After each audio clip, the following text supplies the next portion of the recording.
ask the police to undertake combing and to shoot at sight. ఏ రాజ్యాంగం ప్రకారము తుపాకులు పట్టుకొని రాజ్యాలు ఏలుతున్నారు, 20 రాష్ట్రాలను ఏలుతున్నారు.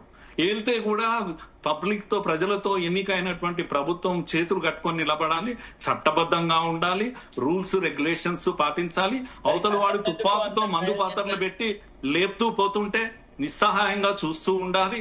ఇది ఎక్కడి పద్ధతి నాకు అర్థం కాదు. బుద్ధి ఒక్కడికే చెప్తే ఎట్లా అని అంటున్నా. నేను అడిగే ప్రశ్నకు సమాధానం చెప్పండి. మరి రక్తపాతానికి అంతెప్పుడు? సరే, ఎంతసేపు పోలీసులు చట్ట విరుద్ధము, చట్టబద్ధత లేకుండా పోలీసులు ఉన్నారు అనేది మనం ప్రశ్నిద్దాం తప్పకుండా. కానీ వాడికి ఎవడు బుద్ధి చెప్పాలి? రాక్షసుడికి. కాకతీయ ట్రైన్ కింద బాంబులు పెడితే సారీ తప్పు అయిపోయిందంటే ఏం చెప్పాలి? ఇది ఎక్కడి గోలా నాకు అర్థం కాదు. అసహనంగా సార్ మీరు ప్రశ్న, మనము ఒక డిబేట్ లో ఉన్నాము. నేను అడిగే ప్రశ్నలకు మీరు కూడా సమాధానం చెప్పి, మీరు అడిగే ప్రశ్నలకు సమాధానం. నేను అసహనం అని అది కూడా తప్పు అని ఒక మాట చెప్పేసి, భారత రాజ్యాంగమో లేదా మన క్రిమినల్ జ్యూరిస్ప్రుడెన్సో ఒక పర్మిట్ చేస్తుందా with execution of an individual? మీరు దయచేసి శరత్ గారు మీరు అంటే మాకు గౌరవము, దయచేసి మీ పెద్దలు మంచి అడ్వకేట్ గా, మీరు సక్సెస్ఫుల్ అడ్వకేట్, నో ప్రాబ్లం, నాకేం ప్రాబ్లం లేదు.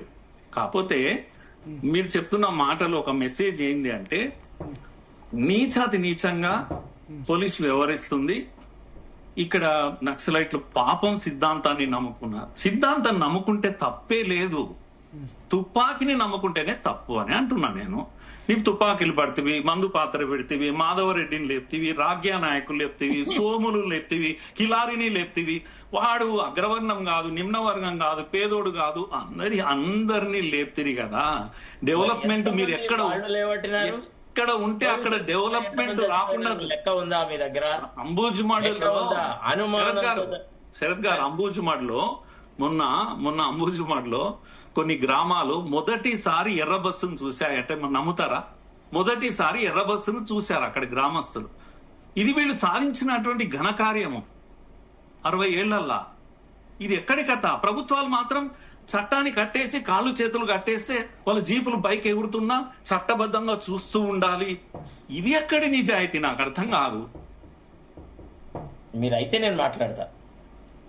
నాది అయిపోయింది, మీరే చెప్తా. సార్, ఇప్పుడు నేను ఈనాడులో పనిచేస్తున్నప్పుడు నా దగ్గర ఒక స్టింగర్ ఉండే అబ్బాయి. బస్సులో పోతుంటే ఆ పోరడిని గుంజుకొని పోయి 2-3 రోజులు దాచిపెట్టినారు. 3వ రోజు ఎన్కౌంటర్ చేసినారు. ఏం ట్రయల్ కండక్ట్ అయింది?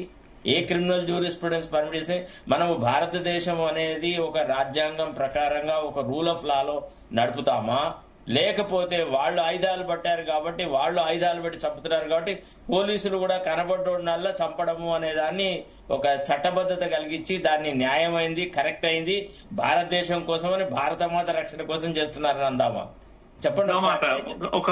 ఎంతమంది అమాయకులను చంపినారు పోలీసులు? మావోయిస్టులు అన్న అనుమానంతో ఎంత మందిని చంపినారు? మీకు లెక్కలు తెలుసా అసలు? అంటే నాకేం తెలియదు సార్, నాకు చట్టమే తెలియదు. ఇప్పుడు మీరు చెప్పాకనే నాకు తెలుస్తుంది. కాదు సార్, ఎంత మందిని చంపినారు, అది ఏ రకమైన నీతి? మనం ఏమన్నా సార్, మీరు you held discussion with Bodo militants, you held discussion with Punjab militants, you held discussions with Assam militants, Nagaland militants తో డిస్కషన్ చేసినాము, మిజోరాం లో చేసినాము. మరి వాళ్ళు ఆయుధాలు పట్టలేదా? సార్ ఒక నిమిషం సార్, వాళ్ళు ఆయుధాలు పట్టారా లేదా? కాదు, మొన్నటి చర్చలో పాకిస్తాన్ తో కూడా చర్చలు చేశారు, మీరు యుద్ధం ఆపారు అని ఒక ఆయన ఇలాగే ప్రశ్నించారు. శత్రువు అవతల ఉన్నాడు, వాడు అడుక్కున్నాడు, అయ్యా ఆపండి అని అడుక్కున్నాడు, వీళ్ళు మాట్లాడారు, ఆపారు. ఇప్పుడు ఫలితం వచ్చింది. అక్కడ శత్రువు ఏడున్నాడనే తెలుసు. ఇది అట్లా కాదు కదా, నా కిందనే ఉంది కదా, నా సీటు కిందనే ఉంది కదా మందు పాత్ర. ఇది ఎక్కడి గోలా? మొన్న ఒక 6 నెలల క్రితము, 6 నెలలు 7 నెలల క్రితము ఒక పిల్ల ఇక్కడే హైదరాబాద్ నుంచి రాధ అనేటువంటి అమ్మాయి, మాదిగ పిల్ల, 17 ఏళ్లలో ఉన్నప్పుడు మెడికల్ టెక్నాలజీ కోర్స్ చేస్తున్న పిల్లను మాయ మాటలు చెప్పి, అంటే కంప్లీట్ గా సిటిజన్షిప్ ఏజ్ కూడా రాకముదలే తీసుకుపోయినారు. సెంట్రల్ కమిటీకి ఆమె మెడికల్ ఇది ఇస్తుంది, సెంట్రల్ కమిటీతో కలిసి ఉంది. ఆమె ఎవరితో ఫోన్ లో మాట్లాడింది, అనుమానం వచ్చింది. ఇంకొక పోరాడు కూడా ఉన్నాడు, వాడు రెడ్డి, వాళ్ళిద్దరి మీద అనుమానం వచ్చింది కనుక ఇన్ఫార్మర్లు వీళ్ళు అని ముద్ర వేశారు. వాడినేమో వదిలిపెట్టారు. మరి ఈమెను కూడా వదిలిపెడితే అయిపోయింది. చంపేశారు. చంపి ఆమె తీసుకొచ్చి బార్డర్ లో తీసుకొచ్చి రోడ్డు మీద వేసి వెళ్లారు. ప్యాంటు కూడా లేకుండా రోడ్డు మీద వేశారు. ఏంది ఇది చట్టబద్ధమైందేనా? ఏజ్ కూడా రాని పిల్లను 17 ఏళ్ళ తీసుకుపోయినారు. ఇప్పుడు 24 ఏళ్ళు వచ్చినాయి. ఆ పిల్లకు ఇక్కడ తను అనుకున్న దివ్యమైన భవ్యమైనటువంటి పాలన ఇక్కడ ఏది లేదు అనేది ఆమెకు అర్థమై ఉండొచ్చు. బహుశా 24 ఇయర్స్ వచ్చే వరకు అనుకున్న స్వర్గం ఇక్కడ లేదు అని అనుకున్నదేమో. డిస్టర్బ్ అయింది. ఎవరితోటో ఫోన్ లో మాట్లాడింది, అన్నతోటే మాట్లాడిందంట. ఇన్ఫార్మర్ అని ఎన్ని హత్యలు ఇవి! ఈ రోజుకు 80,000 మంది గొత్తి కోయలు ఈ బార్డర్ లో వచ్చి కూర్చున్నారు. ఆదివాసీల గురించి మాట్లాడతాం కదా మనము. సాల్వా జుడడం దీని తర్వాత ఒక్కసారి వి ప్రకాష్ గారి ఒపీనియన్ కూడా తెలుసుకుందాం. చాలా చెప్పండి. భరత్ ఒకటే మాట, దాని తర్వాత మనం మాట్లాడాలి. సార్, పోలీసు పరిభాషలో లేదా మీ పరిభాషలో నక్సలైట్లు ఎవరినైనా మర్డర్ చేస్తే హత్యలు, కానీ పోలీసులు ఎవరినైనా ఉల్టా చెప్తున్నా నేను. పోలీసులు చేస్తేనేమో హత్యలు, నక్సలైట్లు చేస్తే విప్లవం. ఇదెక్కడి కథ? ఇది అంతా చాలా ప్రెజుడిస్. తప్పనప్పుడు రెండు తప్పు చెప్పాలి మీరు. ఒకరికి చెప్పడానికి లేరు. నాకు చెప్పండి, భారతదేశంలో ఉన్న ఏ చట్టము, ఏ శాసనము, ఏ రకమైనటువంటిది మనకి వితౌట్ ఎనీ ట్రయల్ ఎగ్జిక్యూషన్ చట్టం ఉండాలి, ఒకటే చట్టం ఉండాలి. అయితే అంబేద్కర్ ఉండాలి, పట్టిన మతతత్వవాదులతో అయితే అంబేద్కర్ చట్టం అన్నా ఉండాలి, అయితే మావో చట్టం అన్నా ఉండాలి. వినరా నేను చెప్పింది? మీరు చెప్పండి, మావో చట్టం తెద్దామంటే పరిపాలన నో ప్రాబ్లం, నాకు చాలా బాగుంటది. ఒక్క చట్టం అయితే ఉండాలి. దీనికి ఒప్పుకోండి. మీరు ఒప్పుకోండి, మీరు ఒప్పుకోండి. ఒక రాజ్యాంగం ఉండాలి, ఒక తుపాకీ ఉండాలి.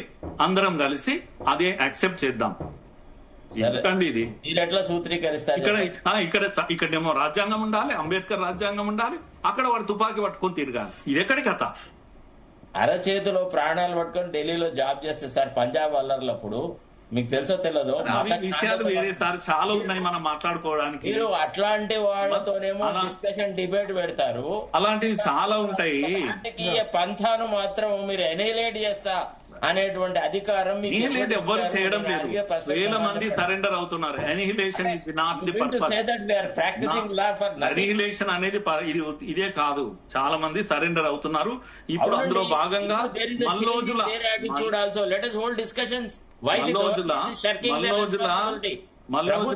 చర్చలకు ముందుకు రావట్లేదు. వాళ్ళు అడుగుతున్నారు కదా, ఓకే చాలా మా ఆలోచన సరళిలో వాళ్ళు అడగలేదండి. ఒకసారి వి ప్రకాష్ గారు తీసుకుందామా? వి ప్రకాష్ గారు చాలా చెప్పండి నుంచి వెయిట్ చేస్తున్నారు. వి ప్రకాష్ గారు.